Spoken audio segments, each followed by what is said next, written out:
আজকে তো উম্মত বন্ধুকে চিনে না, নিজের নবীকে চিনে না। নবী সম্বন্ধে কোনো ধারণা নাই আমাদের, নবী সম্বন্ধে কোনো ধারণা নাই। দেখি আপনাদের ভিতরে দিল আছে কিনা, একটু টাচ দিয়া দেখুন। আল্লাহ সহজ করছেন, আমার বন্ধুকে মানে, আমার বন্ধুর অনুগত্য হও, তাইলে আমার অনুগত্য হবে।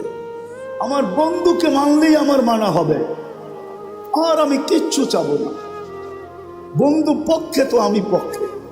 কোরআনও বলতেছে, কোরআন আস্তাগফারা লাহুর রাসূল লাওয়াজাদুল্লাহ তাওয়াবার রহিমা। আস্তাগফারুল্লাহ আস্তাগফারা লাহুর রাসূল, আল্লাহর কাছে মাপ চাইলো তো আল্লাহ তার দিকে দেখবে না, বন্ধুর দিকে দেখবে। বন্ধু কি বলে?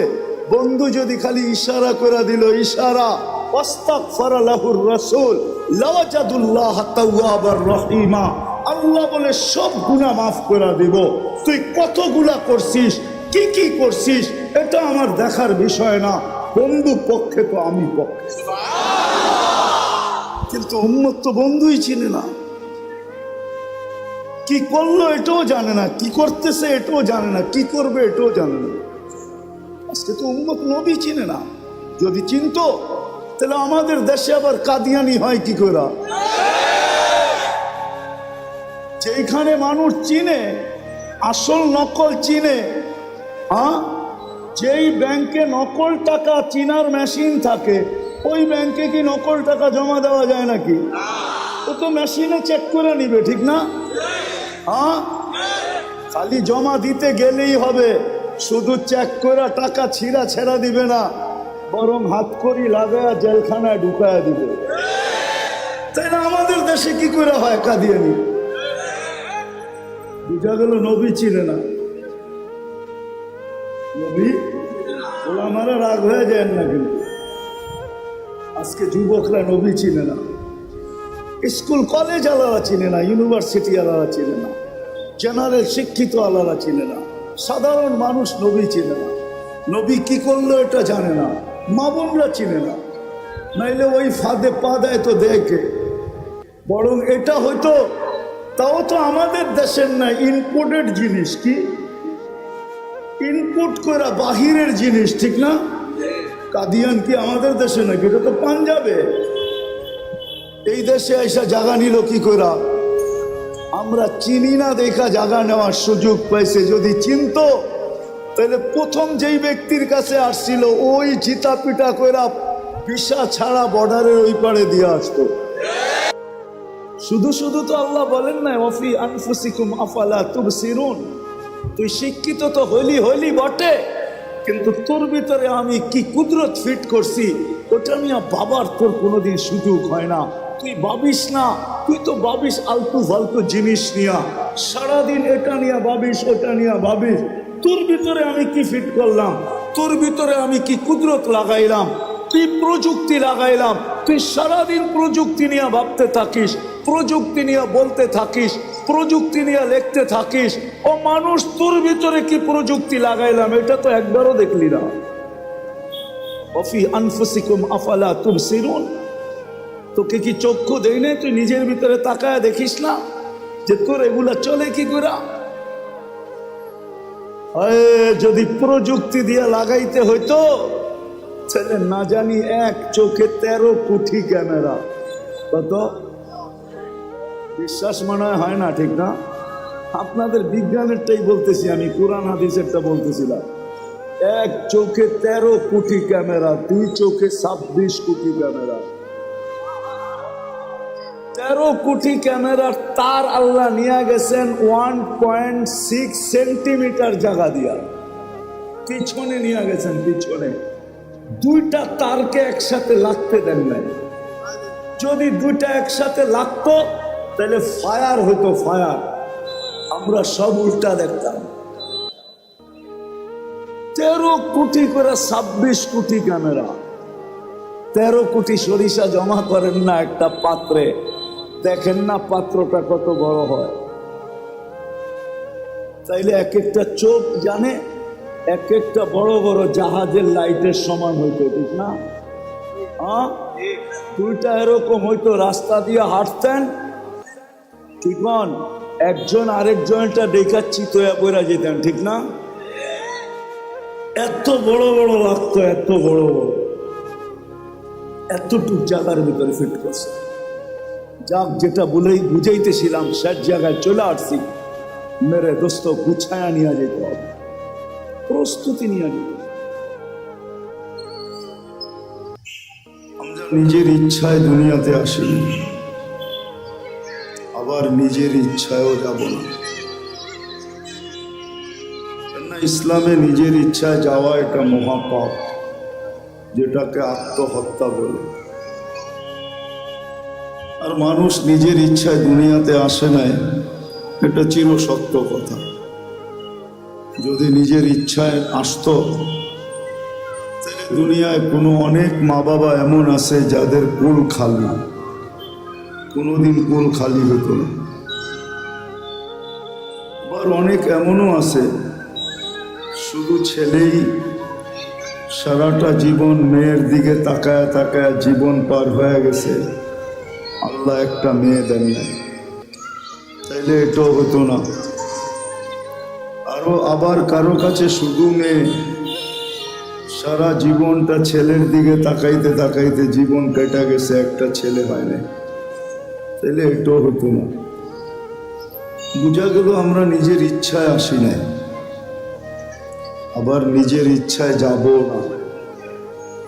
আল্লাহ সদ ইচ্ছায় নিয়ে আসছেন, আবার আল্লাহ যেদিন চাবেন ওই দিন চলে যাবেন। আবার এটাও সত্য, কে কখন যাব এটাও জানি না। যুবক যৌবনই যাবে, না শিশু শিশুত্বেই যাবে, শিশু অবস্থায় যাবে,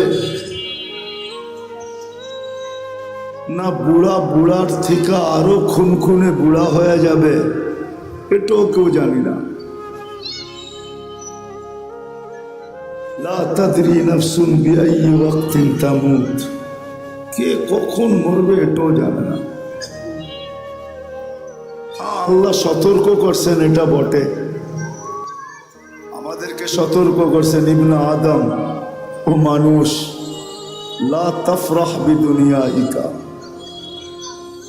দুনিয়ার উন্নতি চাকচিক্য,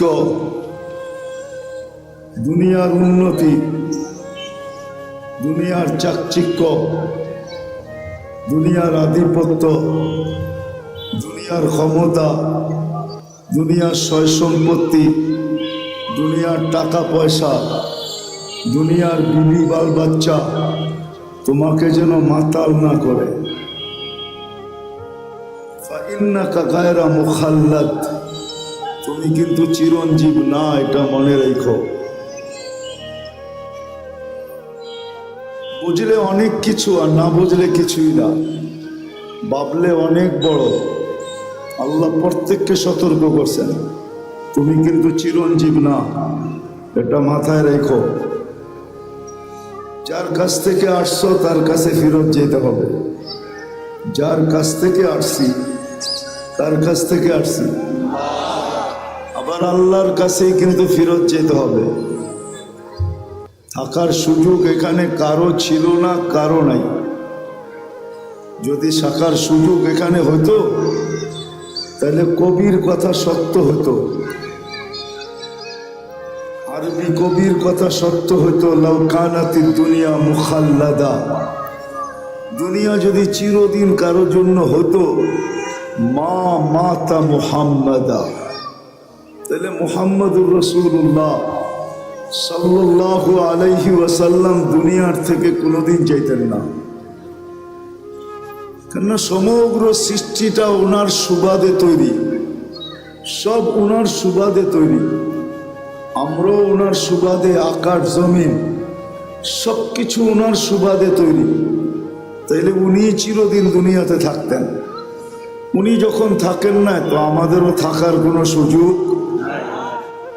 কবির কথাই সত্য, আজল নে না ছোরা কেসরা না দারা, उसी से सिकंदर सा फाते भी देहारा, हर एक लेके क्या क्या हसस सुधारा, परा रह गया यही ठाट सारा।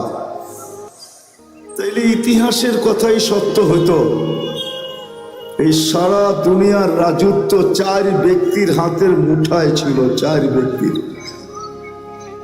4 জন ইতিহাসের পাতায় পাওয়া যায় যাদের হাতের মুঠায় এই সারাটা দুনিয়ার রাজত্বটা ছিল।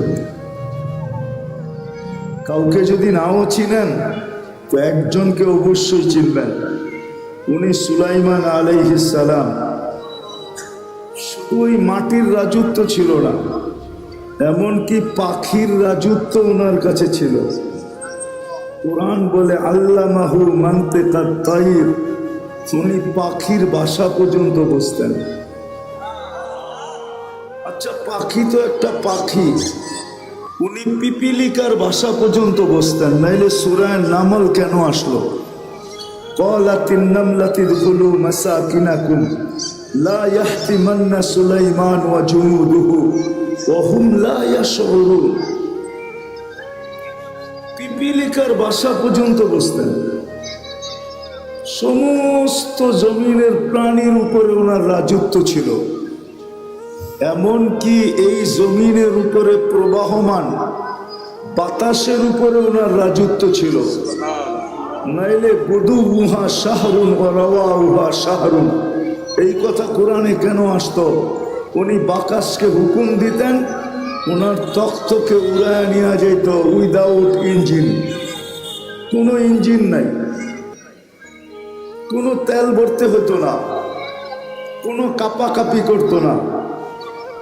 এক সকালে 1 মাসের রাস্তা উড়াইত, আবার এক বিকালে 1 মাসের রাস্তা পরিমাণ উড়ায় নিয়ে যেত। শুধু উনি একা না, পুরা ক্যাবিনেট সহ, ক্যাবিনেট বুঝেন তো, পুরা সংসদ সহ। আবার ওনার সংসদে শুধু মানুষ ছিল না, জিনও ছিল, এমনকি পাখি পর্যন্ত ছিল। ওনার হাতে সারা দুনিয়ার রাজত্ব ছিল। তাইলে উনি চিরদিন থাকতেন। আজকে ওনার নামটা কোনোদিন ঐতিহ্য হয়ে থাকতো না, ওনার জায়গাগুলো ঐতিহ্য হয়ে থাকতো না, উনি চিরদিন থাকতেন। মানুষ রাজত্ব পাইলে কি ছাড়তে চায়? কি ওই চেয়ার, এমন চেয়ার যে সুপার গ্লু লাগানো আছে, যে বসে আর ওটার থেকে ছাড়, ওই চেয়ার তাকে ছাড়তে চায় না। তো সুলাইমান আলাইহিস সালাম সারা জীবন থাকতেন। বোঝা গেল এখানে চিরদিন থাকা যাবে না, চিরদিন থাকা যাবে না। কথা লম্বা হবে না, কিন্তু আবার সুরও হবে না। যত ধ্যান দিয়া শুনবেন আশা করি বুঝে আসতে পারে। আর লম্বাও হবে না, অল্প সময় কথা হবে।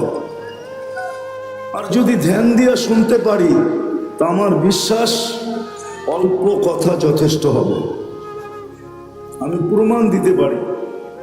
ইব্রাহিম ইবনে আদম রহমতুল্লাহ আলাইহির জীবন 2টা শব্দ দিয়া চেঞ্জ হয়েছে, 2টা শব্দ দিয়া। রাতের অন্ধকারে ঘুম ভেঙে গেছে কারো পায়ের আওয়াজে, তাও নিচে না ছাদের উপরে হাঁটতেছিল, তার পদ আওয়াজে তার ঘুম ভেঙে গেছে। প্রহরীকে বলছে ডাইকা নিয়ে আসো, এই গভীর রাত্রে আমার ছাদে হাঁটে তো হাঁটে কে? প্রহরী ডাইকা নিয়ে আসছে, তো জিজ্ঞাসা করছে এই রাত্রে তুমি ছাদে করো তো করো কি, তোমাকে তো চিনিও না। তো বলছে আমার উট হারায় গেছে, খুঁজতে খুঁজতে আপনার ছাদে চলে আসছি। তখন কিন্তু উনি রাজা, বলখের রাজা, ইরাকের একটা এলাকা বলখ, ওই এরিয়ার উনি রাজা ছিলেন। তো বলছে মাথা নষ্ট নাকি, উট খুঁজবে মরুভূমিতে অথবা জঙ্গলে, তুমি রাজপ্রাসাদের ছাদে উট খুঁজতেছ? তো বলছে রাজা মশাই, যদি আমি পাগল হই তাইলে আপনিও আমার সাথে। বলছে মানি? তাইলে আপনিও পাগল। বলছে কি কইরা? আমি পাগল হলাম কি করে, প্রমাণ কি? বসে আমি যদি ছাদে খুঁজে না পাই তা আপনি রাজপ্রাসাদে বসে আল্লাহ পাবেন কি করে? এতটুক কথায় জীবন চেঞ্জ, সকাল থেকেই জীবন চেঞ্জ। রাজত্ব ছাড়ছেন, ফকিরি গ্রহণ করা। আজকে ইব্রাহিম ইবনে আদহাম নাম নিতে দেরি, রহমতুল্লাহ আলাই পড়তে দেরি করে না। রহমতুল্লাহ আলাই পড়তে কেউ দেরি করে না। প্রথম সারির আল্লাহওয়ালাদের ভিতর থেকে একজন। আরেকটা হাদিস থেকে শুনায় দিই, হাদিস কিতাব থেকে। বনি ইসরাইলের একজন বদমাশ ছিল, নাম ছিল কিফিল। বনি ইসরাইলের বদমাশ প্রতি রাত্রে খরচ করতেন ব্যভিচারের পিছনে, ব্যভিচারের পিছনে। বর্তমান টাকায় 50 থেকে 60 লক্ষ টাকা বর্তমান টাকায়। একদিন নিয়ে আসছেন এক মহিলাকে, কামরায় ঢুকায় দিয়া বলতেছেন আমি প্রস্তুতি নিয়ে আসতেছি।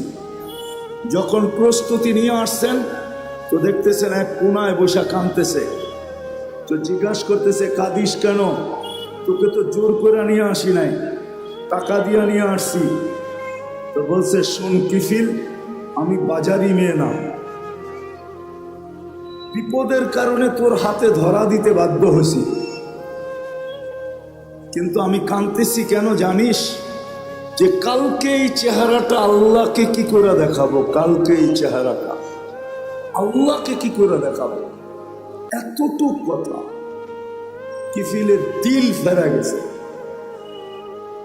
পয়সাটা হাতে উঠায় দিয়া বলছে বোন তোর গায়ে হাত দিব না, কিন্তু একটা অনুরোধ করব, আমি তওবা করতেছি, তুই চোখের পানি দিয়ে আল্লাহকে একটু বইলা দেবে। ওই রাত্রেই কিফিলের মৃত্যু হয়েছে। ঘরের দরজায় সোনালি অক্ষরে লেখা উঠছে কাদ গফারাল্লাহু লিকিফলিন, আল্লাহ কিফিলকে মাফ করে দিয়েছে। জীবন পরিবর্তন হইতে অনেক কথার প্রয়োজন হয় না, 2-4টা কথাই যথেষ্ট। মালিক ইবনে দিনার রহমতুল্লাহ আলাইহির জীবন চেঞ্জ হয়েছে শুধু স্বপ্নের একটা কথা দিয়া।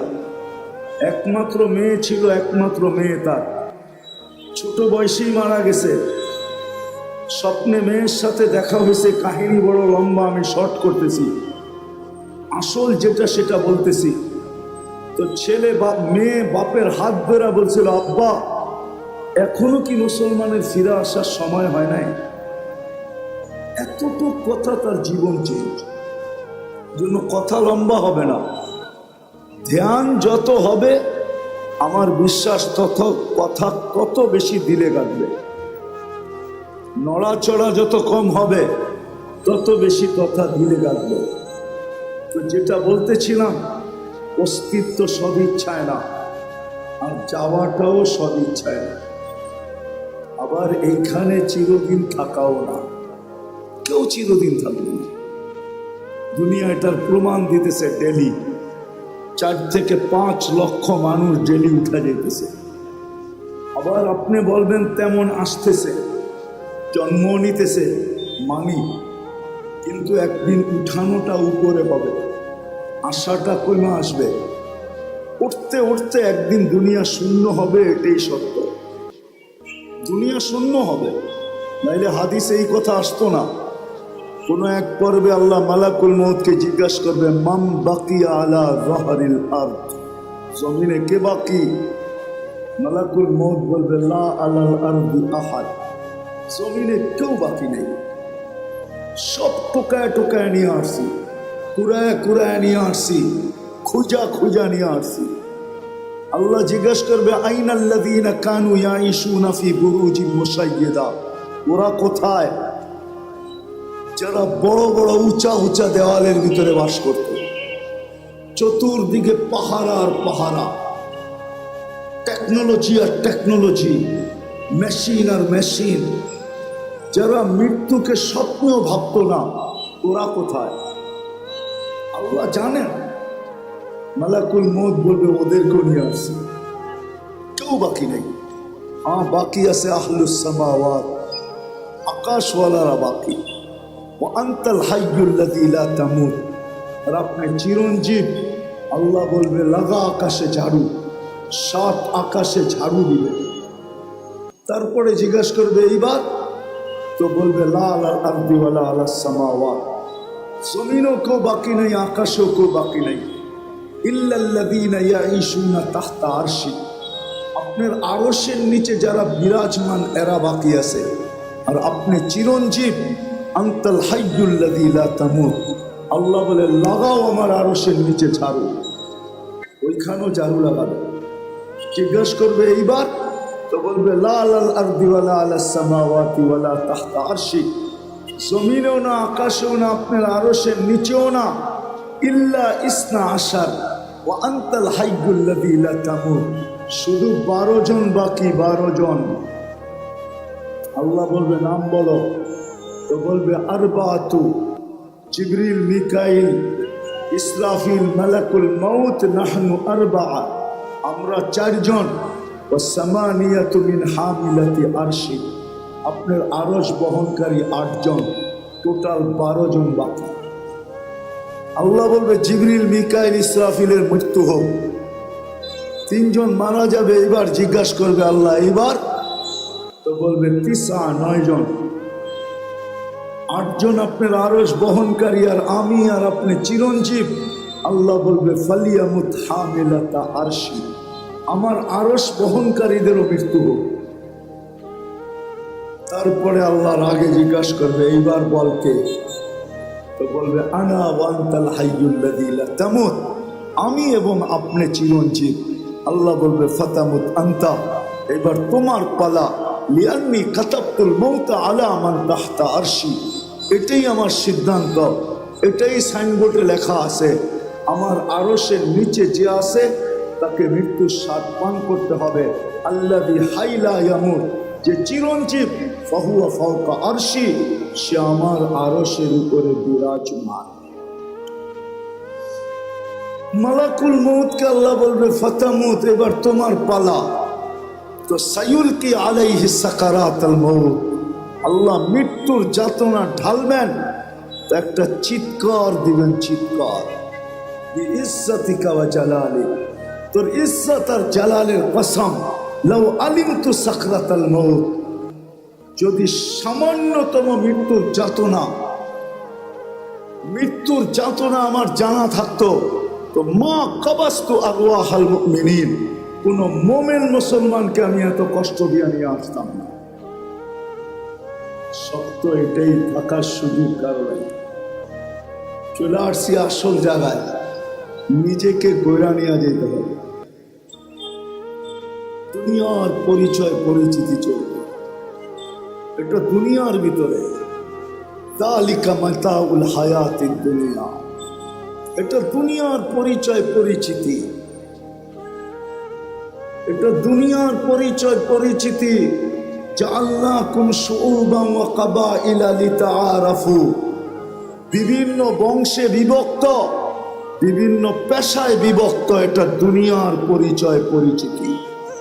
এই জন্য তো আমি বলি, ইচ্ছা করলে আমি দুনিয়ায় সেলিব্রিটি হতে পারি, তাতে কিছু আসে যায় না। দুনিয়ায় বড় আকর্ষণের পাত্র হতে পারে, তাতে কিছু আসে যায় না। দুনিয়ার আকর্ষণের পাত্র সাময়িক। একটু ভালো মতে বুঝি যুবক, যৌবন যতক্ষণ আছে ততক্ষণ তোমার উপরে চোখ উঠতে পারে, আমি মানি। কেউ তোমার জন্য ওন্না গলায় পেঁচাইতে পারে, এটাও মানি। কেউ তোমার জন্য জান দেওয়ার ধমকি দিতে পারে, এটাও মানি। যতক্ষণ যৌবন আছে, যৌবন নাই, তোমার দিকে কেউ চক্ষু উঠায়ও তাকাবে না। বরং তুমি যদি তাকাও তাহলে 1 গাদা গালি দিবে তোমাকে, 1 গাদা গালি, 1 বস্তা গালি দিবে তোমাকে। বলবে বুড়া তো হইলো কিন্তু গাছ বাওয়া ছাড়লো না।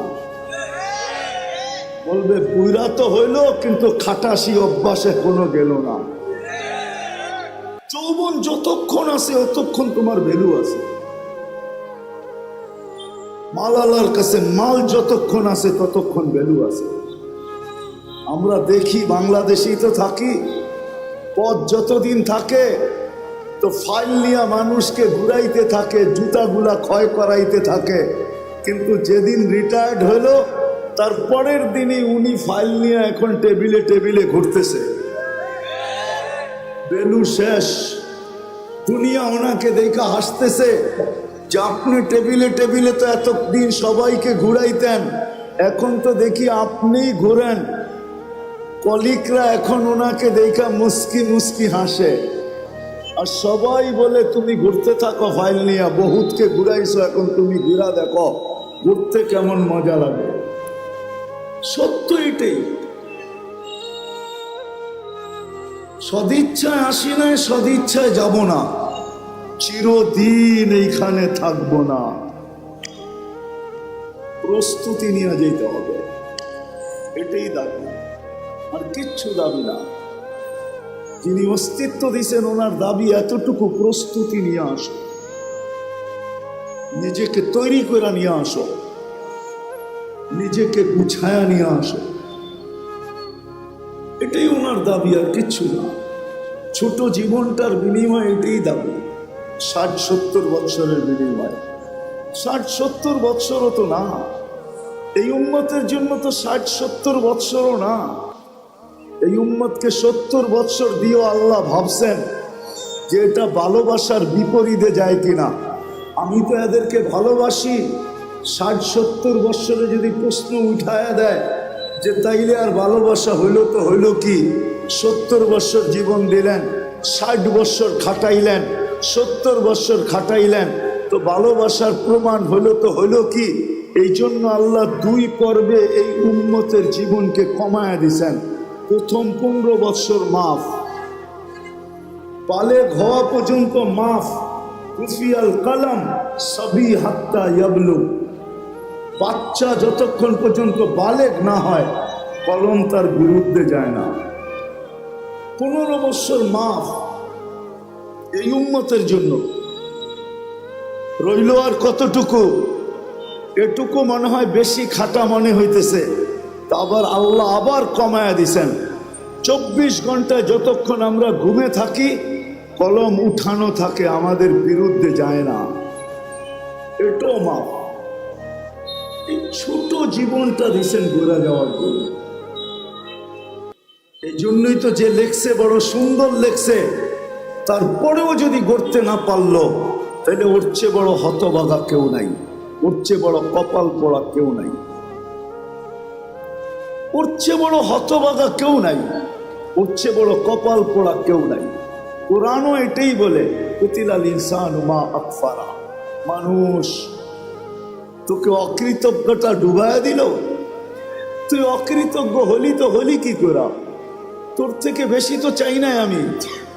60 বৎসর দিলেও তো 2 পর্বে লম্বা একটা সময় কনসিডার করছি, মাফ করে দিছি, সময়টা তোর বিরুদ্ধে যাবে না, ছোট্ট একটু সময় তোর কাছে থেকে যাবে, এটাও কাজে লাগাইলি না।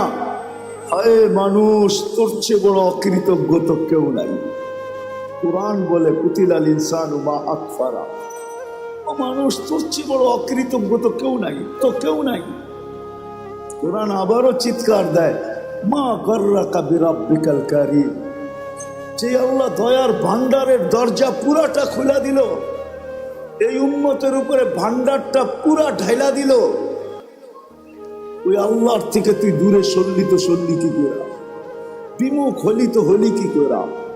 এই জন্যই তো এক হাদিসে পাওয়া যায়, যুবক যৌবনে থাইকা, পুরুষ পুরুষত্বে থাইকা, নারী নারীত্বে থাইকা, পদালা পদে থাইকা, আধিপত্যওয়ালা আধিপত্যে থাইকা, সম্পত্তিওয়ালা সম্পত্তি পাওয়ার পরে, মেইলওয়ালা মেইল পাওয়ার পরে, ফ্যাক্টরিওয়ালা ফ্যাক্টরি পাওয়ার পরে, হাটওয়ালা হাট পাওয়ার পরে, বাজারওয়ালা বাজার পাওয়ার পরে, রোডওয়ালা রোড পাওয়ার পরে, ঘাটওয়ালা ঘাট পাওয়ার পরে, প্রত্যেক ব্যক্তি পাওয়ার পরে যখন আল্লাহর থেকে ভুলা যায়, আল্লাহর থেকে দূরে সরে, তো আল্লাহ জিজ্ঞাসা করে কাছের থেকে আয়সা, হাল ওয়াজাদতা আজওয়াদা মিন্নি, আমার চেয়ে বড় দাতার সন্ধান কি তোর কাছে আছে? বলেন আছে নাকি? কর্ম ছাড়া বেতন কে দিবে? আছে কেউ দেওয়ার? কোনো কোম্পানির মালিক আছে যে কর্ম লাগবে না, মাসের শেষে বেতন নিয়ে যাইস? হ্যাঁ, দুনিয়ার রীতিনীতি তো উল্টা। যতটুক খাটায় অতটুকু তো দেয় না, ঠিক না? যত কম দিয়া পারে, ঠিক না? খাটাবে 12 ঘন্টা, বেতন দিবে 6 ঘন্টার, ঠিক না? খাটাবে 18 ঘন্টা, বেতন দিবে 8 ঘন্টার, ঠিক না? এটাই তো দুনিয়ার রীতি। আল্লাহ তো সব ফিরিয়ে দিতেছে। অক্সিজেন কে দেয়? হায় হায়, 1 টাকা লিটারও যদি অক্সিজেনের দাম আল্লাহ রাখতেন, তাইলে বর্তমানে দুনিয়াতে 800 কোটি মানুষ।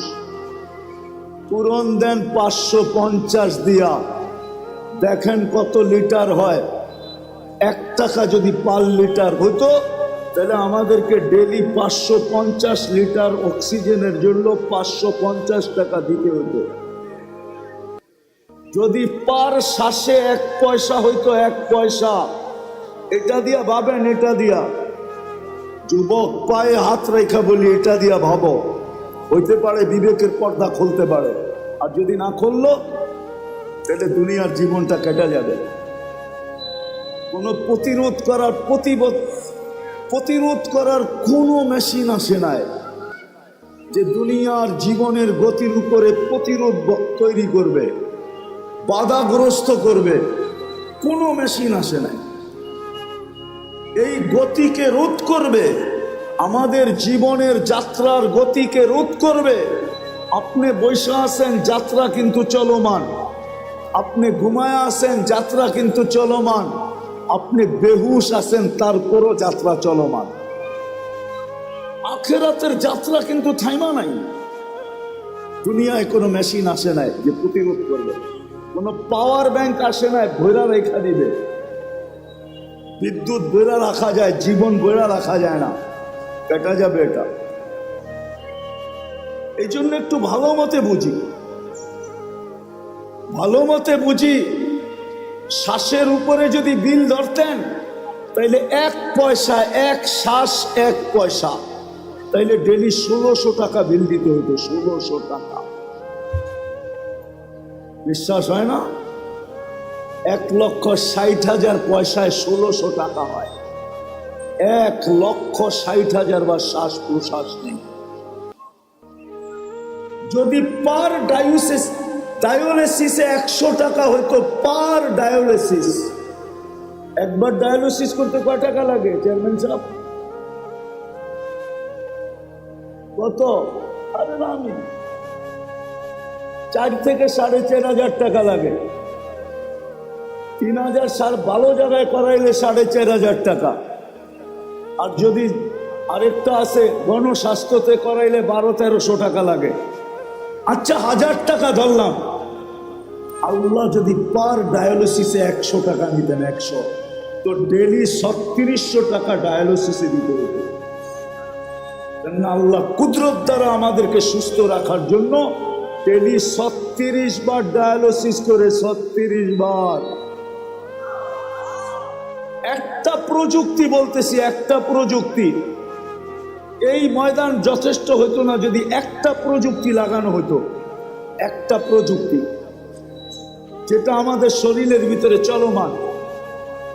আমাদের শরীরের ভিতরে ডেঙ্গু জ্বর এত বিপজ্জনক কেন? এটা তো জ্বরই, জ্বর তো চিরাচরিত ছিল, এটা এত বিপজ্জনক কেন? কি কারণে জানেন? আরে বলতে পারবেন? কেননা আমাদের একটা রক্তের ব্লাড সেল আছে, এটা হলো হোয়াইট ব্লাড সেল। ডেঙ্গু জ্বর হইতে দেরি, হোয়াইট ব্লাড সেল দ্রুত গতিতে নিচে নামতে দেরি করে না। যদি 10,000 15,000-এ চলে আসে, এটার কমসে কম 1.5 লাখ থাকতে হবে, উপরে 4.5 লাখ। 1.5 লাখের নিচে আসলেই ডাক্তার সারাদিন দেখতে থাকবে যে কত কমতেছে। যদি 10-15-তে চলে আসলো, তো ডাক্তার বলবে এবার রক্ত দেন। যদি রক্ত দিয়ে উপরে না উঠলো, তো ডাক্তারও হাত ধুইয়া বসা যাবে যে মনে হয় আর বাঁচানো যাবে না। এরকম 2টা ব্লাড সেল আছে আমাদের শরীরে, একটা হলো হোয়াইট, একটা হলো রেড, একটাকে বলে লাল, একটাকে বলে সাদা। এই দুইটাকে কন্ট্রোল করার জন্য যদি প্রযুক্তি ব্যবহার হতো তাহলে এই ময়দান ভরা মেশিন লাগতো। আল্লাহ ওটা কুদরত দিয়া ঠিক রাখেন। হায় হায় হায়, আপনি তো জানেন না এটার ভিতরে কি খেলা খেলতেছেন। আমি ডাক্তারি পড়াইতে আসি নাই, খুললে খুলতে পারি, সারা রাত্র চলে যাবে। শুধু শুধু তো আল্লাহ বলেন না ওয়াফি আনফুসিকুম আফালা তুবসিরুন। তুই শিক্ষিত তো হইলি বটে, কিন্তু তোর ভিতরে আমি কি কুদরত ফিট করছি ওটা নিয়ে বাবার তোর কোনোদিন সুযোগ হয় না। তুই ভাবিস না, তুই তো ভাবিস আলতু ফালতু জিনিস নিয়া, সারাদিন এটা নিয়ে ভাবিস ওটা নিয়ে ভাবিস। তোর ভিতরে আমি কি ফিট করলাম, তোর ভিতরে আমি কি কুদরত লাগাইলাম, তুই প্রযুক্তি লাগাইলাম। তুই সারাদিন প্রযুক্তি নিয়ে ভাবতে থাকিস, প্রযুক্তি নিয়ে বলতে থাকিস, প্রযুক্তি নিয়ে লিখতে থাকিস। ও মানুষ, তোর ভিতরে কি প্রযুক্তি লাগাইলাম এটা তো একবারও দেখলি না। ওয়াফি আনফুসিকুম আফালা তুবসিরুন। তোকে কি চক্ষু দেই না? তুই নিজের ভিতরে তাকায় দেখিস না যে তোর এগুলা চলে কি করে? যদি প্রযুক্তি দিয়ে লাগাইতে হইতো তাহলে না জানি এক চোখে 13 কোটি ক্যামেরা। কত বিশ্বাস মনে হয় না, ঠিক না? আপনাদের বিজ্ঞানেরটাই বলতেছি আমি, কোরআন হাদিসেরটা বলতেছিলাম। এক চোখে 13 কোটি ক্যামেরা, দুই চোখে 26 কোটি ক্যামেরা। 13 কোটি ক্যামেরার তার আল্লাহ নিয়ে গেছেন 1.6 সেন্টিমিটার জায়গা দিয়া, পিছনে নিয়ে গেছেন। পিছনে দুইটা তারকে একসাথে লাগতে দেন নাই। যদি দুইটা একসাথে লাগতো তাহলে ফায়ার হতো, ফায়ার। আমরা সব উল্টা দেখতাম। 13 কোটি করে 26 কোটি ক্যামেরা। 13 কোটি সরিষা জমা করেন না একটা পাত্রে, দেখেন না পাত্রটা কত বড় হয়। তাইলে এক একটা চোখ জানে এক একটা বড় বড় জাহাজের লাইটের সমান হইতো, ঠিক না? হ্যাঁ, দুইটা এরকম হইতো, রাস্তা দিয়ে হাঁটতেন, ঠিক না? একজন আরেকজনটা দেখা চিতয়া পড়া যেতেন, ঠিক না? এত বড় বড় লাগতো, এত বড় বড়, এতটুক জায়গার ভিতরে ফিট করছে। যাক, যেটা বলেই বুঝাইতেছিলাম শেষ জায়গায় চলে আসছি। মেরে দোস্ত, গুছায়া নিয়ে যেতে হবে, প্রস্তুতি নিয়ে যেতে হবে, প্রস্তুতি নিয়ে যেতে হবে, নিজেকে গোড়া নিয়ে যেতে হবে। সদিচ্ছায় আসি নাই, সদিচ্ছায় যাব না, চিরদিন এখানে থাকবো না, এটাই সত্য। নিজেকে গোড়া নিয়ে যেতে হবে, গুছায়া নিয়ে যেতে হবে, প্রস্তুতি নিয়ে যেতে হবে। এই ছোট সময়টার ভিতরে ওইখানে সময় পাওয়া যাবে কিন্তু মূল্য পাওয়া যাবে না। ওইখানে সময় পাওয়া যাবে। আজকে তো সারা দিনে একবার আল্লাহ বলার সুযোগ হয় না। এই মজমায় আছে এরকম যুবক যে সারা দিনে একবার মনের থেকে আল্লাহকে ডাকে না, আল্লাহ বলে না একবার।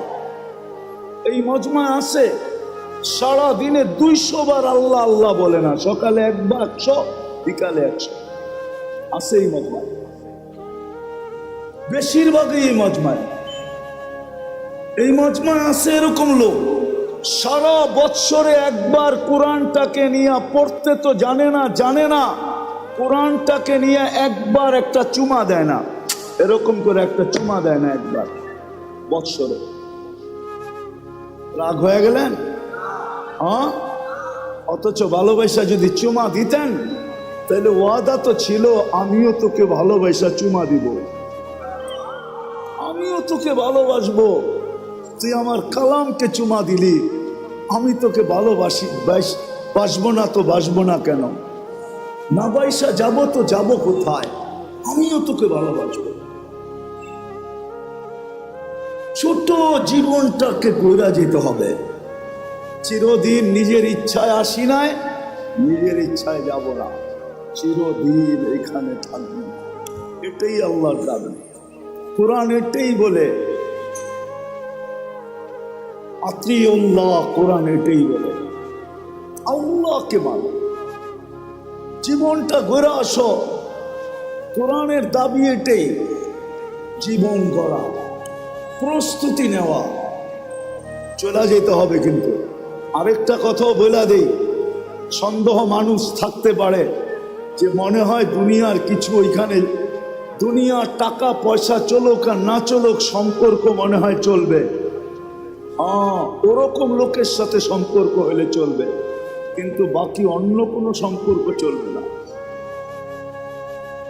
ওরকম লোকের সাথে যদি সম্পর্ক হয়, নিয়ে যাইতেছি আমি, নাইলে চলবে, নাইলে চলবে না। যদি বংশ চলতো তাহলে আবু তালেবের জন্যই চলতো, যদি সম্পর্ক চলতো তাহলে আবু তালেবের জন্যই চলতো। কিন্তু এটা চলবে, প্রস্তুতির সাথে চলবে, প্রস্তুতিহীন চলবে না। আপনি যত উঁচা গড়েই জন্ম নেন না কেন, যত উঁচা গড়েই জন্ম নেন না কেন, আবু তালেবের চেয়ে বেশি মুহাম্মদুর রাসূলুল্লাহর রক্ত, আবু তালেবের শিরার রক্ত, একই রক্ত দুই শিরায়। অথচ মুহাম্মদুর রাসূলুল্লাহ সাল্লাল্লাহু আলাইহি ওয়াসাল্লামের দূষিত রক্ত পান করতে দেরি, আল্লাহর রসুলের মুখ থেকে ঘোষণা আসতে দেরি হয় নাই, তোর শরীর জাহান্নামের উপরে হারাম। অথচ আবু তালেবের শরীরে আর মুহাম্মদুর রাসূলুল্লাহর শরীরে একই রক্ত দৌড়াইতেছে, কোনো কাজে দেয় না। আমাদেরও প্রস্তুতির সাথে সম্পর্ক কাজে দিবে, এটা আমি মানি, এটা আমি অস্বীকার করি না। প্রস্তুতির সাথে সম্পর্ক কাজে দিবে, নাইলে কোরআন কেন বলবে, কোরআন কেন বলবে, কোরআন কেন বলবে যে তোমাদের পরিবার পরিজনকে তোমাদের সাথে মিলায় দেবে। ওয়ালহাকনা বিহিম যুররিয়াতাহুম, প্রস্তুতির সাথে চলবে। ওয়ালহাকনা বিহিম যুররিয়াতাহুম, চলবে। এজন্য আল্লাহর দাবি হলো প্রস্তুতি নিয়ে যেতে হবে। রাজি? ইনশাআল্লাহ না মনের থেকে না মুখের থেকে? প্রতিজ্ঞা? বিলকুল। দেখি কে কে প্রস্তুতি নিতে রাজি। আল্লাহ কবুল করুক নামাজ। কিন্তু একটা প্রশ্ন হইতে পারে, আল্লাহ আপনি বলতেছেন আপনাকে মানার দ্বারা প্রস্তুতি নিব, কিন্তু আপনাকে মানবো তো মানবো কি করে? চোখে তো আপনাকে দেখা যায় না, কানে তো আপনার কথা শোনা যায় না, ধ্যান ধারণায় তো আপনাকে আনা যায় না, ধ্যান ধারণায় তো আনা যায় না, বর্ণনা দিয়ে তো শেষ করা যায় না। দুনিয়ায় সামান্য পদস্থ মানুষ হইলেই সিরিয়ালের জন্য মাসের পর মাস অপেক্ষা করতে হয় না? নাই বাংলাদেশে এরকম কোনো ডাক্তার আছে? 3 মাস 4 মাস আগে সিরিয়াল নিতে হয়, ঠিক না? সামান্য একজন ডাক্তার, ঠিক না? কি আরে রাগ হয়ে গেলেন বুঝি, ঠিক না? কত মানুষ ওনার হাতে ভালো হয়েছে, আবার কত মানুষ ওনার হাতে আজিমপুরেও গেছে, ঠিক না? না যায় নাই? না যায় নাই? বড় ডাক্তারের হাতে মানুষ মরে বেশি, এটা জানেন? ছোট ডাক্তার তো ভয় পায়, এই জন্য হয় খালি রেফার করে। কি করে? সব মুসিবত বড় জনের কান্দে পড়ুক, আমার কান্দে পড়ার দরকার নাই। আবার ও এটাও ভাবে আজিমপুরের কাছ দিয়ে গেলে আমার চেহারা ঢাকা যেতে হবে, খামাখা এটাও দরকার নাই, বড় ডাক্তারের কাছে পাঠায় দেয়, ঠিক না? 1 মাস 2 মাস 3 মাস আগে সিরিয়াল নিতে হয়, ঠিক না? একজন মানুষ হয়ে যদি 3 মাস পর্যন্ত ঘুরতে হয়, তাহলে আল্লাহ তো আল্লাহ, ঠিক না? আল্লাহ চিনেন? আল্লাহকে তো চোখে দেখা যায় না, কথা শোনা যায় না কানে, ধ্যান ধারণায় আনা যায় না, বর্ণনা দিয়ে শেষ করা যায় না। আল্লাহ তো আল্লাহ না, আল্লাহ তো রহমান, আল্লাহ তো রহিম, আল্লাহ তো মালিক, আল্লাহ তো কুদ্দুস, আল্লাহ তো সালাম, আল্লাহ তো মুমিন, আল্লাহ তো মুহাইমিন, আল্লাহ তো আজিজ, আল্লাহ তো জব্বার, আল্লাহ তো মুতাকাব্বিরুল খালিকুল বারিকুল মুসাব্বিরুল গফফারুল কহারুল ওয়াহাবুর রাসাকুল ফাত্তাহুল আলিমুল কাবিদুল বাসিতুল খাফিদুর রাফিউল মুইজ্জুল মুদিল্লুস সামিউল বাসিরুল হাকামুল আদলুল লতীফুল খবীরুল হালিমুল আযীমুল গফুরুশ শাকুরুল আলিয়ুল কবীরুল হাফিজুল মুকিতুল হাসিবুল জলিলুল করিমুর রকিবুল মুজিবুল ওয়াসি আল হাকিমুল ওয়াদুদুল মজিদুল বাঈসুশ শাহীদুল হকুল ওয়াকিলুল কবিয়ুল মতিনুল ওয়ালিয়ুল হামিদুল মুসি আল মুবদি আল মুঈদ আল মুহয়ি আল মুমীত আল হাইয়্যু আল কাইয়্যুম আল ওয়াজিদ আল মাজিদ আল ওয়াহিদ আল আহাদ আল সামাদ আল কাদির আল মুক্তাদির আল মুকদ্দম আল মুআখ্খার আল আউয়াল ওয়াল আখির আল যাহির ওয়াল বাতিন আল ওয়ালি আল মুতাওয়ালি আল বাররু আত তাওয়াব আল মুনতাকিম আল আফু আর রউফ মালিক আল মুলক যাল জালালি ওয়াল ইকরাম المقسط والجامع والغني والمغني المانع الضار النافع النور الهادي البديع والباقي الوارث والرشيد الصبور جل جلاله আল্লাহ তো 99 পদের মালিক, যার পদের শুরুও নেই শেষও নাই। তাকে পাবো তো পাবো কি করে? পাইলেই জীবন গড়া হবে, গোছানো হবে। পাবো তো পাবো কি কইরা? তো আল্লাহ বলতেছে আতিউর রাসূল, মেনে নিলাম, দাবি ফিরায় নিলাম। প্রশ্ন যখন উঠা গেছে, জানি না উলামা একমত হবে কিনা, আমার তাখাইয়ুল বলে আল্লাহ দাবি ফিরায় নিলেন। তারপরেই বললেন আতিউর রাসূল, আমার বন্ধুকে মানলেই হবে, আমার বন্ধুকে। আরেক জায়গায় কোরআনে বলছে মান আতা আর রাসূল ফাকাত, আমার বন্ধুকে মানলো তো আমাকে মানলো। আমার বন্ধুকে মানো, বন্ধুকে মানলেই হবে। সম্মেলন তো এদিকের জন্য ওইদিকে যাইতেও পারতেছি না। আজকে তো উম্মত বন্ধুকে চিনে না, নিজের নবীকে চিনে না। নবী সম্বন্ধে কোনো ধারণা নাই আমাদের, নবী সম্বন্ধে কোনো ধারণা নাই। দেখি আপনাদের ভিতরে দিল আছে কিনা, একটু টাচ দিয়া দেখি। আল্লাহ সহজ করছেন, আমার বন্ধুকে মানে, আমার বন্ধুর অনুগত্য হও, তাইলে আমার অনুগত্য হবে। আমার বন্ধুকে মানলেই আমার মানা হবে, আর আমি কিচ্ছু চাবো না। বন্ধু পক্ষে তো আমি পক্ষে।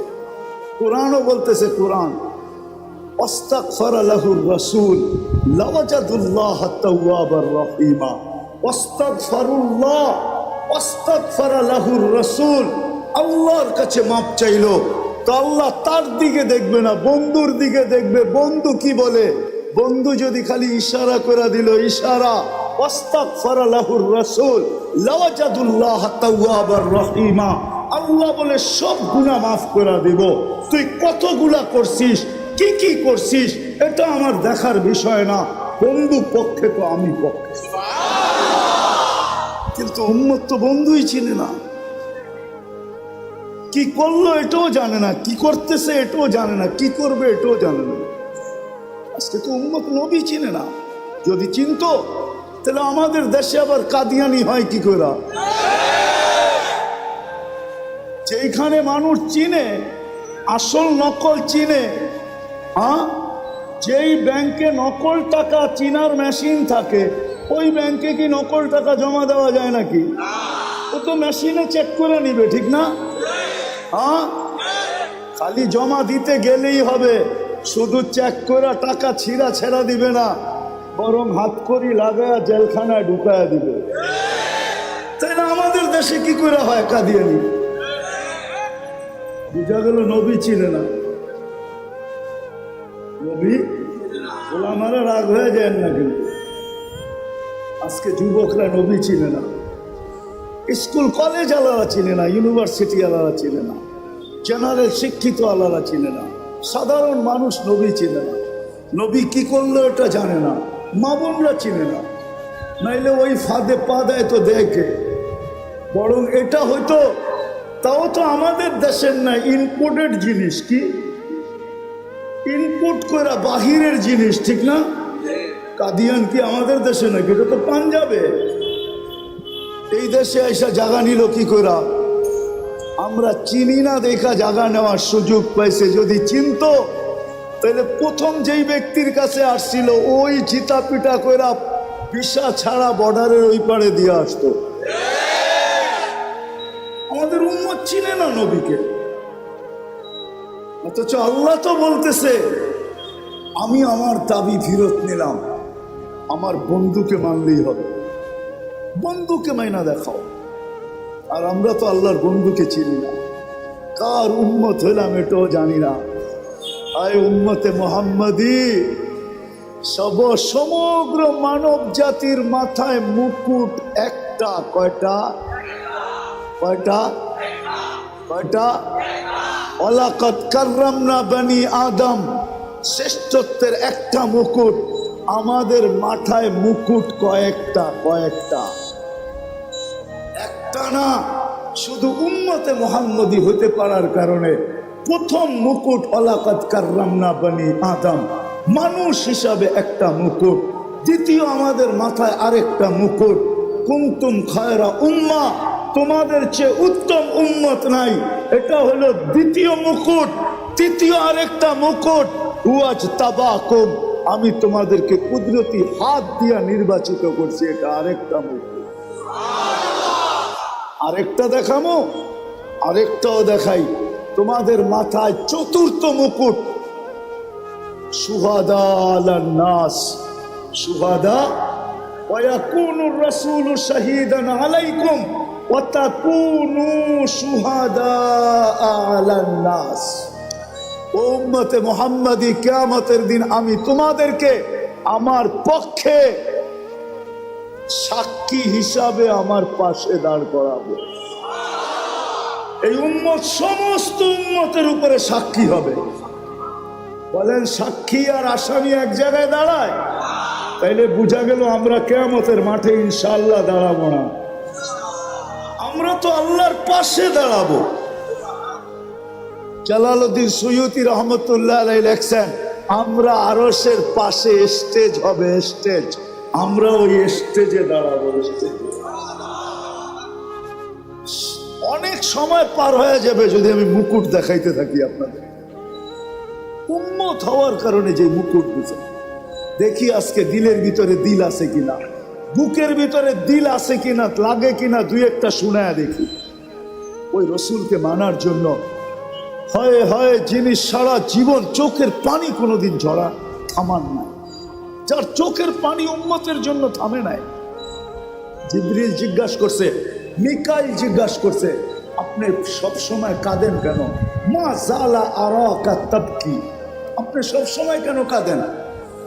বলছে, জিবরিল মিকাইল, যেদিন থেকে জান্নাত দেখা আসছি, দুজক দেখা আসছি, উম্মতের জন্য আমার চোখের পানি থামে না, চোখের পানি থামে না। আপনাদেরকে আমি বুঝাইতে পারবো না, এটা বুঝানোর জিনিস না। আচ্ছা চলেন দেখি একটু বুঝতে পারেন কিনা। মুসা আলাইহিস সালাম আল্লাহকে দেখতে চাইছেন, আল্লাহ বলছে পাহাড় যদি স্থির থাকে তাহলে তুমি দেখতে পারবে। এটাই তো কোরআন বলে, ঠিক না? হ্যাঁ, পাহাড় স্থির থাকলে তুমি আমাকে দেখতে পারবে। ফাতাজাল্লা লিল জাবাল, আল্লাহ তুর পাহাড়ে, আমি তুর পাহাড় দেখছি বিদায় বলতেছি আপনাদেরকে,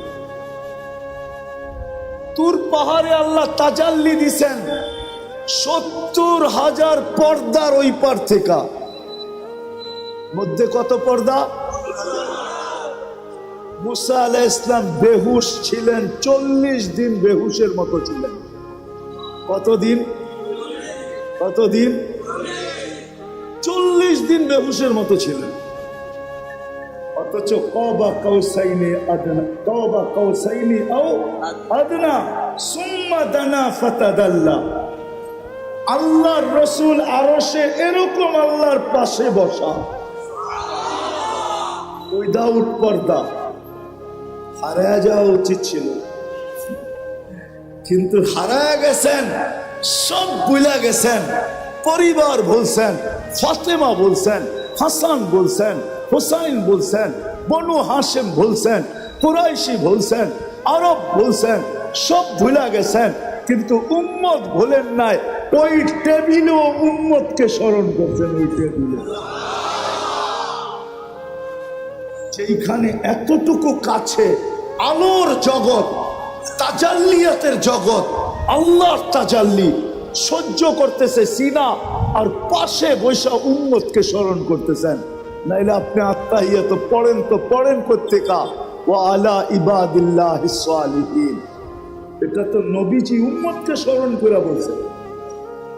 আমার উপরে শুধু সালাম দিলেন, আমাকে শুধু সালাম দিলেন, আল্লাহকে বলছে শুধু আমাকে, আমার উম্মত কই যাবে? তো আল্লাহ জিজ্ঞাসা করছে, বন্ধু এইখানে উম্মত? আমার তাখাইয়ুল যে এইখানে উম্মত না উঠলে তো উঠবে কোন জায়গায়? এই টেবিলে যদি উম্মত না উঠলো তাহলে কোথায় উঠবে? এরকম কাছে হব তো আর হব কখন? এত নৈকট্য পাবো তো পাবো কখন? দুইজন এরকম কাছাকাছি হব তো আর হব কখন? এই টেবিলে যদি উম্মত না ওঠে তাইলে আর কোন টেবিলে উঠবে? এই টেবিলে যদি উম্মত হারায়া যায় তাইলে আর উম্মতকে কোথায় উঠাবো আমি? আজকে ওই উম্মত নবী ছিল, চোখের পানি জন্দ হয় নাই। চলেন, এটা তো এক বেলা। দ্বিতীয়টা শুনাইতেছি। যখন দুনিয়ার থেকে বিদায় নিতেছেন তখন 9 ঘর ক্ষুধার্ত, 9 ফ্যামিলি, নিচে কয়েক দিনের ক্ষুধার্ত, হাসান হুসাইন ক্ষুধার্ত, আলী ফাতেমা ক্ষুধার্ত, ঘরে এতটুকু তেল পর্যন্ত নাই যে বাতি জ্বালায়া রাত্রে অন্ধকার দূর করবে, এতটুকু তেলও নাই। আম্মা জান বলতেছে যদি থাকতো তাহলে খিদা নিবারণের জন্য তেলটা আগে পান করে নিতাম, এতটুকু খিদার ধারণা ছিল। ওই সময় চোখে পানি। জিবরিল জিজ্ঞাসা করছে, কেন কাঁদেন? আতাবকি ওয়া আনতা ইলা রফিকিল আলা, আপনি এখনো কাঁদেন? এখনই তো আল্লাহর সান্নিধ্যে চলে যাবেন, এখন কান্না কেন? তো বলছে জিবরিল, ফামান লিবাদি লি উম্মতি, কান্না এই জন্য যে আমার পরে আমার উম্মতকে কে দেখা রাখবে। এই উম্মত আজকে নবী ছিলেন। একজন যুবক তো এখানে হবে না, তোমাদের পায়ে হাত রাখি। আজ পর্যন্ত কত জিবি তোমরা খরচ করছো? প্রতি মাসে তো আনলিমিটেড খরচ করো, কেননা প্রত্যেকের ঘরে ওয়াইফাই আছে। আজ পর্যন্ত কোনো দিন নবীর শান, যে আমাদের নবী কে, ওনার পরিচয় কোনোদিন গুগলে সার্চ দিয়ে দেখছো? যে একটু দেখি, একটু দেখি। ওনার পক্ষে না হইলে তো কিয়ামতের দিন পার হওয়া যাবে না। আল্লাহ পক্ষে হবে না, রব্বে কাবার কসম, মুহাম্মদুর রাসূলুল্লাহ যদি পক্ষে না হলো, দুনিয়ার কেউ তার কোনো আমল দিয়া পার হতে পারবে না। না আমল দিয়া না আল্লাহ পার করবে। মুহাম্মদুর রাসূলুল্লাহ পক্ষে হতে হবে, পক্ষে। আরে যতক্ষণ পর্যন্ত পক্ষে না যাবে ততক্ষণ পর্যন্ত তো আল্লাহ হিসাব কিতাবও শুরু করবে না। ১৬ লক্ষ নবী চিৎকার দিতে থাকবে নাফসি নাফসি বইলা। 312 জন রসুল, 3 জন কিতাবদারি রসুল, 4 জন উলুল আজমি মিনার রসুল, সব চিৎকার দিবে, আল্লাহ হিসাব কিতাব শুরু করেন। আল্লাহ টাকায়ও দেখবেন না যতক্ষণ পর্যন্ত বন্ধু সেজদায় না পড়বে। যখন আল্লাহ রসুল সেজদায় পড়বে, পড়তে দেরি, আল্লাহ বলতে দেরি করবেন না, ইরফা রাসাব। আমার তাখাইয়ুল, কথা বলার ভঙ্গিতে আমি, আমার হাসান কোথায়, আমার হুসাইন কোথায়? অথবা হাসান সম্বন্ধে আপনারা জানেন না, হাসান কে, হুসাইন কে আপনারা জানেন না, নাতি জানেন, নাতি। এই দুইজনেই তো ওনার দুনিয়া ছিল। দুজাহানের বাদশাহ, যিনি 2 নাতিকে পিঠে নিয়া ঘরের ভিতরে গোড়া হইয়া চক্কর কাটতেন, চক্কর। আর নিচের থেকে বলতেন, নানা যান গোড়া কেমন? তো বলতো বড় উত্তম। তো আবার বলতেন, যারা সোয়ার হইছে এরও বড় উত্তম। এই খেলা যিনি খেলতেন, ওই নাতির কথা জিজ্ঞাসা করবেন না, জিজ্ঞাসা করবে আমার উন্নত কথা। রাগ হয়ে যায় না, পায়ে হাত রাখি, আমার সমাজ রাগ হয়ে যেতে পারে। একটা ইউনিয়ন পরিষদের চেয়ার পাওয়ার জন্য আমার দেশে মানুষ মরতে রাজি, মারতে রাজি। কত জান এই পর্যন্ত গেল, আর না জানি যতদিন বাংলাদেশ থাকবে আর কত জান যাবে। শুধু ইউনিয়ন পরিষদের একটা চেয়ার, ঠিক না? অনেক সময় তো দেখা যায় অনেক ইউনিয়ন পরিষদের চেয়ারটা ভাঙ্গাও থাকে, ওরকম একটা চেয়ারের জন্য কিয়ামতের দিন আপনার নবীকে, রসুলকে, মুহাম্মদুর রসুল্লাহকে আল্লাহ মাকামে মাহমুদ দিবে, মাকামে মাহমুদ। ফাতাহাজ্জাত বিহি নাফিলাতাল লাক আসা আইয়াব আসাকা রব্বুকা মাকামান মাহমুদা। মাকামে মাহমুদ দিবেন, নিয়ে যাওয়া হবে, উনি বসবেন না ওই চেয়ারে। যেই চেয়ার আল্লাহ কুদরত দিয়া বানাইছেন একটা, দুটা চেয়ার আল্লাহ বানাইছেন কুদরত দিয়া, একটা নিজের যেটার নাম কুরসি, আরেকটা বানাইছেন বন্ধুর জন্য যেটার নাম মাকামে মাহমুদ। বসবেন না, হাত রাইখা দাঁড়ায় থাকবেন। আল্লাহ বলবে বন্ধু বসেন, বসবো না। কেন? উম্মতকে প্রতিশ্রুতি দিয়ে আসছি হাউজে কাউসারে সাক্ষাৎ হবে, উম্মতকে নিজের হাতে পান করাবো। আমি বৈশা গেলে পিপাসিত উম্মতকে কে পানি পান করাবে? বিদায় আমি বসবো না, আমি তো হাউজে কাউসারে ছুটে যাব। আল্লাহ বলে তারপরে বসেন, বলে তারপরেও বসবো না। বলে কেন? বলে আমি মিজানের কাছে ছুটে যাব। আপনি প্রতিশ্রুতি দিছেন আমাকে সালতু তা শাফি তুষাফা, আপনি প্রতিশ্রুতি দিছেন আমাকে সাউফা ইউতিকা রাব্বুকা ফাতারদা, আপনি প্রতিশ্রুতি দিছেন লা ইউখজিকা ফি উম্মতিক। আমি মিজানের কাছে দাঁড়াবো, পাল্লা যদি সামনে না ঝোঁকে তাহলে প্রতিশ্রুতিকে কাজে লাগানোর জন্য ওইখানেই হাত উঠায় চাইতে শুরু করব। আল্লাহ পাল্লা তো সামনে ঝুঁকে না, ঝুঁকায় দেন না। ওইখানেই সুপারিশ করতে শুরু করব, ওইখানে দাঁড়াই চিৎকার দিব আমি রাজি হব না, না না না, পাল্লা কিন্তু ঝুঁকে না।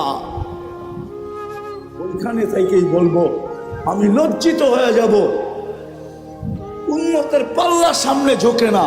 আল্লাহ বলে তারপরে বসেন, তারপরও বসবো না। বলছে কেন? মিসা পুলসিরাতের ওইখানে ছুটা যাব। উম্মত যদি পার না হইতে পারে, জীবনে যদি একবারও আমার উপরে দুরুদ পড়া থাকে আর ইমানের সাথে আইসা থাকে, তো আমি দুরুদের গাট্টি দিয়া পার করায় দেব।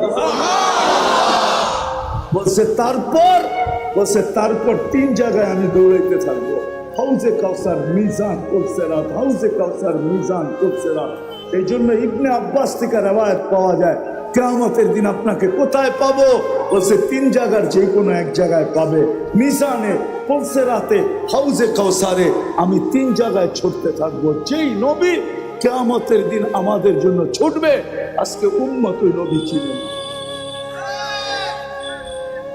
শব্দটা বললে দিলে লেগে যাবে, লানত আমাদের জিন্দেগির উপরে। আজকেও বাইচা আসি ওই নবীর কারণে, নাইলে বহু তাকে ধ্বংস করে দিত। আমার জাতির, মুসলমান জাতি 99% বিজাতির এশকে দেওয়ানা, বিজাতির এশকে, ভালোবাসায় দেওয়ানা।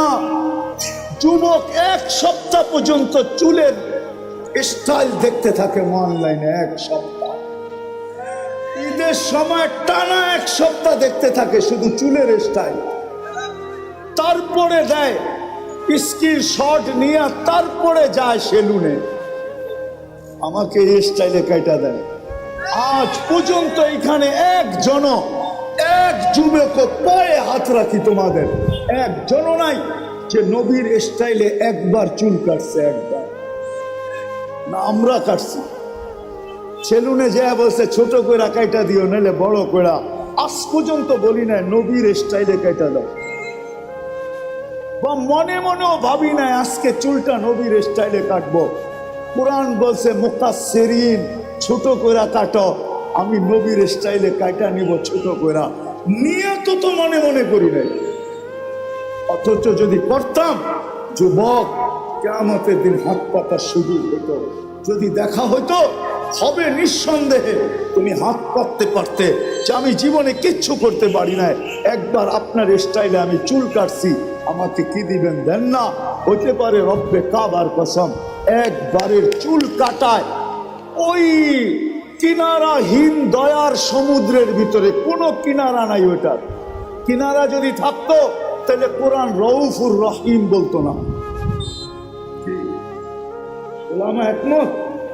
রউফুর হারিসুম বিল মুমিনিনা, এটা নবীজির সিফত, আল্লাহর সিফত। আল্লাহ বন্ধুকে নিজের সিফত দিছেন। কিনারাহীন দয়ার সমুদ্র হইতে পারতো তোমাকে একবার চুল কাটায় তোমাকে জান্নাতে নিয়ে দিত, আমার হাত পাতার সুযোগ হতো।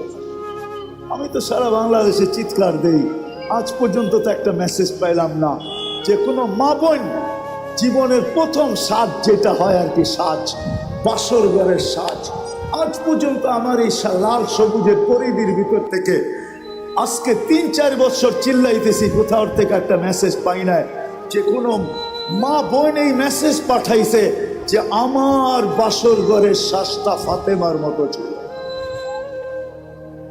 সে যায় পাল্লারে বলছে, বা বান্ধবীদেরকে বলছে, বা প্রতিবেশীদেরকে বলছে, বা ঘরের মানুষকে বলছে আমাকে সাজাও, কোনো আজকে আপত্তি নাই, কিন্তু আজকের শ্বাসটা যেন আমার ফাতেমার মতো হয়।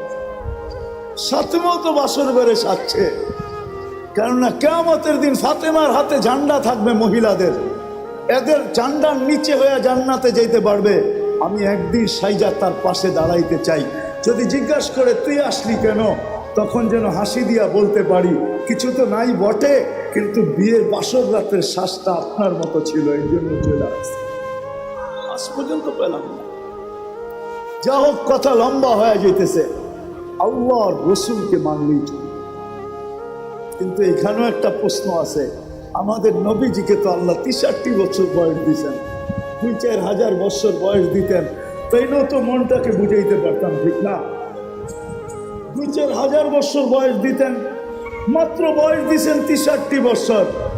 বন্ধুকে তো নিজের কাছে সফর করায় নিয়ে গেছেন, একবারে পাশে বসায়া দিছেন। দুনিয়ায় তো তবুকের আগে সফর করার নাই।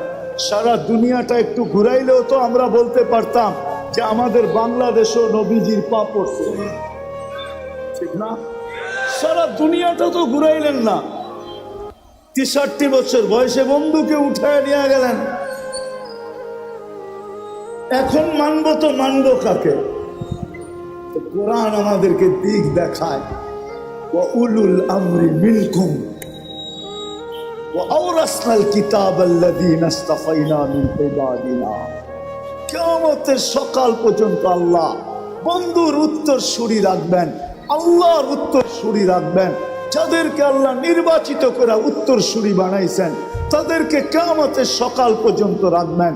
নবীজির উত্তর সুরি কিয়ামতের সকাল পর্যন্ত থাকবে। যারা হক্কানি ওলামা এবং আল্লাহওয়ালা, এরা হলেন নবীর উত্তর সুরি, এরা কিয়ামতের সকাল পর্যন্ত থাকবে। হুকুম আসছে, এদের কাছে আমাদের জীবনী আদর্শ সুরক্ষিত থাকবে। আল্লাহ রসুলের আদর্শ কিয়ামতের সকাল পর্যন্ত এই সমস্ত হক্কানি ওলামাদের কাছে সুরক্ষিত আছে। এই জন্যই এরা আজকে এই আয়োজন করছেন আপনাদের কাছে নবীর ওই আদর্শকে পৌঁছানোর জন্য। এই জন্যই ওলামারা কুরবানি দিতেছেন। তাহলে আমি তো বলি, বলেন আপনাদের ইউনিয়নের নাম কি? কি? আমদিয়া, হ্যাঁ ঠিক না? ইউনিয়নের ভিতরে সবচেয়ে কোন ইমামের বেতন আছে 30,000 টাকা? 25, 20, 15, এটা মনে হয় আছে, 15 আছে, ঠিক না? হ্যাঁ, আচ্ছা না, 15 মাইনা নিলাম, কিছু বাদ দেন, 15 আছে, ঠিক না? কিন্তু আমদিয়াতে যদি অটো চালায় কয় টাকা কামানো যায়? কত? 20-25 হাজার, ঠিক না? মাইনা নিলাম 20,000, তাহলে 15,000-এর থেকেও 5,000 বেশি হলো 20,000, ঠিক না? হ্যাঁ, তাহলে হুজুররা অটো চালায় না কেন? অটো চালাইতে কি আমেরিকার থেকে প্রশিক্ষণ নিয়ে আসতে হয়, না ঢাকা ইউনিভার্সিটির ডিগ্রি থাকতে হয়? কোনটা? একটাও না, খালি কিনা নামলেই হয়, ঠিক না? কয়েকদিন একটু ধাক্কা ধুক্কা খাইবো, তারপরে ঠিক হয়ে যাব, ঠিক না? এটাই তো। তাহলে হুজুররা কেন চালায় না বলেন? মাল তো সবার কাছেই প্রিয়, ঠিক না? হ্যাঁ হ্যাঁ, উনি কেন 15,000-এ বয়ে আছে, উনি কেন 10,000-এ বয়ে আছে, উনি কেন 7,000-এ বসে আছে, উনি কেন 8,000-এ বসে আছে? কেন? আমাকে যুক্তি দিয়ে বুঝান। আমার কাছে দলিল লাগবে না, যুক্তি দিলেই হবে। বুঝান কেন? ওনার কি সংসার নাই? ওনার কি বিবি বাল বাচ্চা নাই? বরং আমাদের চেয়ে ওনাদের বাচ্চা কাচ্চা বেশি, ঠিক না? আমরা তো কই 2টা হইলেই কি, আমরা তো কই 2-এর বেশি নিয়েন না, মায়ের স্বাস্থ্য ভাঙেন না, ঠিক না? ওনারা তো কয় আল্লাহ যত দেয় দেখ, ঠিক না? কারো 7টা 8টা ডজনও আছে, ঠিক না? কি কন? তারপরও 7,000 8,000-এ পড়ে আছে কেন? মাথা নষ্ট। তাহলে তো ওনার পিছে নামাজও হবে না, পাবনা নিয়ে যেতে হবে। কেন? দায়িত্ব কাঁধে, এই জন্য পড়ে আছে। দায়িত্ব কাঁধে, কাঁধে দায়িত্ব। দিলের ভিতরে ওই ব্যথা, ওই ভয় যে যদি ছেড়া চলে গেলাম, উম্মতকে দেখলাম না, তাইলে কালকে কিয়ামতের চেহারা কিভাবে দেখাবো? দায়িত্ব কাঁধে, দিলে ভয়, চোখের সামনে জান্নাত ঝলঝল ঝলঝল করে, চোখের সামনে জান্নাত, এই জন্য 8,000 টাকা করে আছে। তো যেটা বুঝাইতেছিলাম, জীবনটা নিজ ইচ্ছায় আছি নাই, নিজ ইচ্ছায় যাব না, চিরদিন থাকবো না, এই জীবনটা গড়া যেতে হবে। করার জন্য আল্লাহ কিয়ামতের সকাল পর্যন্ত ওলামাদেরকে নির্বাচিত করছেন, আল্লাহ ওয়ালাদেরকে নির্বাচিত করছেন। এরা আল্লাহর পক্ষ থেকে নির্বাচিত। যদি গড়তে চাই তাহলে এদের সাথে নিজেকে সংযুক্ত করতে হবে। যে যত এদের পিছনে চলবে, এদের কথা এদের কাছে জিজ্ঞাসা করা চলবে, এদের কথা মাইনা চলবে, তত বেশি তার জীবন গড়তে থাকবে, যত বেশি সম্পর্ক গড়বে। আজকে যতটুকু গড়ুক আর না গড়ুক, কালকে কিন্তু গড়বে, এটাতে কোনো সন্দেহ নাই। কেননা এই উম্মতকে আল্লাহ ডাইরেক্ট জাহান্নামে পাঠাবে না, সিদ্ধান্ত হইলেও পাঠাবে না, এক জায়গায় জমা করাবে, যেখান দিয়ে এই উম্মতের ওলামারা জান্নাতে যাবে। যখন ওইখানে পৌঁছবে, আল্লাহ বলবে যে যাকে চিনো ধরো। এরা কিন্তু সুপারিশকারী, সুপারিশ করতে দেরি, আমি মঞ্জুর করতে দেরি করব না। তখন সবাই ওলামাকে ধরবে। তখন ওলামাদের আওয়ামের জন্য আজকেও এদের দিলে ব্যথা আছে, যদিও বুঝাইতে পারি না, বুঝে না, কিন্তু কালকে বুঝবে, ব্যথা এদের উঠবে।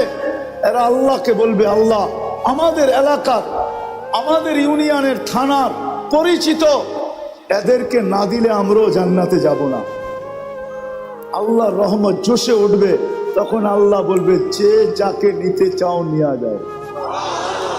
এই জন্যই তো আমি বড় জোর দিয়া বলি, আমার জাতি যদি ওলামাদের পিছনে চলতো, ওলামাদের সাথে চলতো, তাইলে বর্তমানে বাংলাদেশে যেই কজন ওলামা আছে আর যেই কজন মুসলমান আছে, আমাদের বাগে মাত্র ৭৭ জন করে পড়ে। কয়জন? একজন ওলামা নিয়ে যাবে 400 জন। কয়জন? যাদের উপরে জাহান্নাম ওয়াজিব, এমন লোকদেরকে 400 জন নিয়ে যাবে। একজন হাফেজ নিয়ে যাবে 10 জনকে। আমি হাফেজেরটা বাদই দিলাম, ওলামারটা ধরলাম শুধু। ৭৭ জন পড়ে। তারপরও আমাদের কোটা পুরা করতে, 323 জন আমাদেরকে ডাইনে বামের থেকে আইনা কোটা পুরা করতে হবে। বাংলাদেশের মানুষ আমাদের বাগে পড়বে মাত্র ৭৭ জন। যদি আমার জাতি ওলামাদের পিছে চলত, ওলামাদের সাথে চলত, ওলামাদেরকে মহব্বত করত, ওলামাদেরকে ভালোবাসত, এদের সাথে উঠা হইতো, বসা হইতো, এদের সাথে চলা হইতো, এদের সাথে ফিরা হইতো, এদের সাথে খাওয়া হইতো, এদের সাথে লওয়া হইতো, এদের সাথে ভালোবাসা হইতো, এদের সাথে মহব্বত হইতো। আর সবচেয়ে বড় কথা, এটা নাও হইয়া যদি আমার জাতি ওলামাদের উপরে আঙ্গুল না উঠাইতো, তাইলেও যদি আঙ্গুল না উঠাইতো, পায়ে হাত দিয়া বলি তওবা করেন। যদি উঠে থাকেন তওবা করেন, সামনে প্রতিজ্ঞা করেন চলতে না পারলেও আঙ্গুল উঠাবো না, কেননা এই আঙ্গুল মিস হবে না। প্রজেক্টর খালি দুনিয়াতে নাই, কিয়ামতের দিন আল্লাহ বড় বড় প্রজেক্টর লাগাবে। কুদরতি প্রজেক্টর, আপনার আঙ্গুল বারবার আপনার সামনে আসবে যে তুমি আঙ্গুল উঠাইছ। ওই দিন সুপারিশের অধিকার, সুপারিশ আপনার পক্ষে যাবে না। পায়ে হাত দিয়ে এই জন্য আমি বলি, আপনি চলতে না পারেন আমার কোনো আপত্তি নাই, কিন্তু খোদার ওয়াস্তে কোনোদিন আলেমদের উপরে আঙ্গুল উঠায় না। আজকে কিছু হবে না এটা আমি মানি, আজকে কিছু হবে না, আজকে আপনার কার্ডই চলবে, আমার কার্ড চলবে না, আমি মানি, কিন্তু কাল কিয়ামতের মাঠে এই আঙ্গুল উঠবে। এই জন্য আমার জাতি যদি কমসে কম আঙ্গুল না উঠাইতো, আমি তো বলি এই পোশাকেই তো আমি সারা দুনিয়া যাই, ৯৯টা দেশ তো এই পোশাকেই দেখছি, এখনো তো যাওয়ার সুযোগ আছে, আল্লাহ সুযোগ দিয়া রাখছেন, কিন্তু আমার এই পোশাকের উপরে তো আমি দুনিয়ার কোথাও আঙ্গুল উঠাইতে দেখি নাই। আমার দেশে যতটুকু আঙ্গুল উঠায় দুনিয়ার কোথাও আমি দেখি নাই যে আমার এই পোশাকের উপরে কেউ আঙ্গুল উঠেছে যে তুই এটা কি পরলি। বরং আমি তো বলবো আমার এই টুপিটা সারা দুনিয়ায় যতগুলা প্রশংসা কুড়াইছে, আজ পর্যন্ত মনে হয় কোনো ব্যক্তির সাফারি কোট, দামি দামি ব্লেজার আজ পর্যন্ত এর অর্ধেকও কুড়াইতে পারে না। অর্ধেক কি, 1/4 না। আমি তো স্টেজে বসে বলতেছি, যত এয়ারপোর্টে টুপি দেখা বলছে your cap is very nice, তো টুপিটা তো বড় সুন্দর। মুসলমানের তো টুপি দেখি, তোরটা তো অন্যরকম, এই ব্র্যান্ড তুই পাইলি কই? আজ পর্যন্ত টুপি যতটুকু কুড়াইছে। এই জন্য আপনাদের পায়ে হাত রেখা বলি, জীবন গড়া যেতে হবে, কাটায় গেলে চলবে না। এই জন্য আসেন, আসেন, 2-3টা কথা বলবো। আসেন, প্রথমে যা গেছে গেছে, এটার জন্য তওবা করি। রাজি? তাইলে হাত উঠায় বলি আল্লাহ তওবা করলাম। দ্বিতীয়, আজকের থেকে হক্কানি আলেম আল্লাহ ওয়ালাদের সাথে চলবো। তৃতীয়, আজকের থেকে কখনো নামাজ ছাড়বো না। চতুর্থ, বর্তমান প্রেক্ষাপটে ইসরায়েল ফিলিস্তিনের দিকে তাকায়া বর্তমান প্রেক্ষাপটে আমরা প্রতিবাদ করতেছি, এতটুকু যথেষ্ট না। আমরা প্রতিবাদ প্রতিরোধ করতে পারতেছি না, প্রতিবাদ করতেছি, এতটুকু যথেষ্ট না। প্রতিরোধ ওরা করতেছে, যেখানে গাজায় আছে ওরা প্রতিরোধ করতেছে, আমরা কি করতেছি? প্রতিবাদ করতেছি, এতটুকু যথেষ্ট না। আরো 2টা কাজ আমাদের করতে হবে, তাইলে যদি সম্পূর্ণ হয়। ডোজ পরিপূর্ণ হইলে তারপরে ওষুধ কাজ করে। আরো 2টা কাজ আমাদের করতে হবে, যদিও এখানে একজনও নাই। আজকে 2 সপ্তাহের উপরে চলছে গাজার সাথে ইহুদিদের সাথে যুদ্ধ, আমরা প্রতিবাদী করে যেতেছি, ঠিক না? আজকে এই মজমায় কয়জন আছে যে আমি এই প্রথম দিন থেকে আজ পর্যন্ত ডেলি এদের জন্য 2 রাকাত নফল নামাজ পড়তেছি? আমি ওলামাদের পায়ে হাত রেখা বলবো, ওলামাও নাই যে ডেলি আমি 2 রাকাত নফল করতেছি। অথচ আল্লাহর হুকুম ছিল আস্তাইনু বিস-সাবরি ওয়াস-সালাহ, আমার কাছে সাহায্য চাও নামাজের মাধ্যমে। বিদায় আপনাদের পায়ে হাত রেখা বলবো, প্রতিবাদ যত খুশি করেন, আমার কোনো আপত্তি নাই, আমি এটার বিরুদ্ধে না, পক্ষে। কিন্তু সাথে সাথে বলবো, আজকের থেকে যতদিন পর্যন্ত এটা মীমাংসা না হয়, আমরা ডেলি 2 রাকাত সালাতুল হাজত পড়ব। কে কে পড়বেন দেখি? দ্বিতীয় শেষ, এটা 5ম নম্বর, শেষ হাদিসে আছে as-সাদকাতু তারুদ্দুল বালা, সমস্ত বিপদ সদকা দ্বারা দূরীভূত হয়। মুসলমানের উপরে এর চেয়ে বড় কোনো বিপদ হইতে পারে না, যেটা বর্তমানে গাজায় চলতেছে। এর চেয়ে বড় কোনো বিপদ মুসলমানদের উপরে বর্তমানে হইতে পারে? আপনি কি মানেন এর চেয়ে কোনো বড় বিপদ আছে? যেখানে বাইতুল মুকাদ্দাসকে গিলা খায়া ফেলতে চাইতেছে প্রথম কেবলা, এর চেয়ে বড় বিপদ কি হইতে পারে? তাইলে এই বিপদকে দূর করার জন্য আজকের থেকে আমরা 1 টাকা সদকা করব। 1 টাকা করবেন? দেখি কে কে করেন। আমি আপনাদেরকে পদ্ধতি বইলা দিতেছি, পদ্ধতি সহজ। ডেলি 1 টাকা দেওয়া মনে নাও থাকতে পারে। আপনি 10 দিনের নিয়ত করে 10 টাকা দিয়ে দেন, 30 দিনের নিয়ত করে 30 টাকা দিয়ে দেন, সদকা করেন। শুধু প্রতিবাদ করলে চলবে না, এর বেশি আপনার আমার কাছে করার কিছু নাই। আপনি চিৎকার দিলেও কোনো লাভ নাই, রক্ত মাথা ফাটাইলেও কোনো লাভ নাই, কেননা বহুত দূর। আমরা প্রতিবাদ করতে পারি, কিন্তু আমরা 2টা প্রতিবাদের সাথে সাথে আরো 2টা জিনিস করি। একটা হলো সালাতুল হাজাত, নামাজ পড়ি, আর আল্লাহকে কানে কানে বলি, আল্লাহ আবাবিল ঘুরতে দেখি কবে কাজে লাগবে। আল্লাহকে বলি, আল্লাহ আবাবিল উঠতে দেখি কবে কাজে লাগবে। মশা আমাদেরকে কাটতে দেখি কবে কাজে লাগবে। চিৎকারের ফেরেশতাকে ঘুমাইতে দেখি কবে কাজে লাগবে। বাতাসের ফেরেশতাকে ঘুমাইতে দেখি কবে কাজে লাগবে। জিবরিল এখন তো আর ওহির বাহক না, তার 600 ডানা কোন কাজে লাগবে? সেজদায় পড়ে আল্লাহকে বলি না? বলবেন? আল্লাহ আমাদেরকে আমল করার তৌফিক দান করেন। ওমা আলাইনা ইল্লাল বালাগ।